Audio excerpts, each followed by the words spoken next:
আসসালামু আলাইকুম ফ্রেন্ড, আপনারা সবাই কেমন আছেন? আশা করি আপনারা সবাই ভালো আছেন। তো বন্ধুরা, আজকে সকালবেলা আপনাদেরকে একটা নতুন কিছু আমি দেখাতে চলে এসেছি।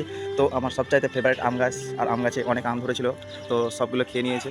তো আমার জন্য মাত্র 2 পিস আছে। তো বন্ধু, আপনাদের আমি ঘুরিয়ে ঘুরিয়ে দেখাবো আম দুটো। ওই সামনে উপরে আছে একটা, ওই দেখতে পাচ্ছেন ফাঁকের মধ্যে, আর এখানে একটা আছে। তো এই আমটা আজকে আমি পারবো, আর আপনাদের সেই পাড়ার ভিডিওটা দেখাবো। অবশ্যই আপনার ভিডিওটা দেখবেন, আর ভালো লাগলে একটা লাইক করবেন। এই দেখুন বন্ধুরা, এই যে দেখছেন সামনে আমটা, এই দেখুন খুবই সুন্দর মাশাআল্লাহ। আল্লাহর কাছে লাখ লাখ শুকরিয়া, আমার কাছে এখন পর্যন্ত আম আছে, অনেকে খেয়েছে অবশ্যই। আর এই আম দুটো আমার জন্য রয়ে আছে গাছের মধ্যে।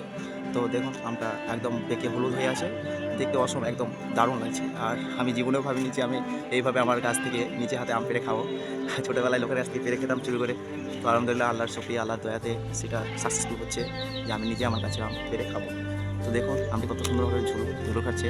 উপরে আছে আমটা, হাতে পাওয়া যাবে ইনশাল্লাহ। তো পেরে আপনাদের দেখাবো। এই দেখুন এবার পাতে আছি আমরা। দেখুন বন্ধুরা, কীভাবে পারি আমরা, ডালটা না ভেঙে যায়। দেখি কাছে আনি, আপনাদের আমরা পেরে দেখাবো ইনশাল্লাহ। তো অবশ্যই আমি আমরা ছুটে গেল বন্ধুরা, আল্লাহের পাড়া দেখানো হলো না আপনাদের, তাহলে ছুটে গেল। তো দেখছেন আপনারা আমটা কত সুন্দর মাশাআল্লাহ, একদম অনেক বড়, পুরো ক্যামেরাতে আসছে না, দূর থেকে নিতে হবে। দেখছেন কত সুন্দর, একদম লাল হয়ে আছে একদম। এই রস আঠা পড়ছে তার মধ্যে থেকে, দেখুন ও কি সুন্দর। তো মাশাআল্লাহ বন্ধুরা, দেখতে পাচ্ছেন আমটা আমি পেরে নিয়েছি, আমার হাতের মধ্যে আছে।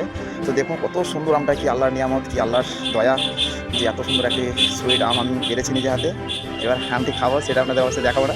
তবে আলহামদুলিল্লাহ আমটার স্বাদ খুব সুন্দর মিষ্টি। এই আম যে খেয়েছে সেই নাম করেছে। দেখুন মানে কাছ থেকে আমের ভিডিওটাই আসছে না, দূর থেকে নিতে হচ্ছে, এতটাই বড় সে। দেখছেন। ওকে ফ্রেন্ডস, ভালো থাকবেন, সুস্থ থাকবেন, খোদা হাফেজ। আর আমার জন্য দোয়া করবেন যেন আমি ভালো ভালো ভিডিও করতে পারি।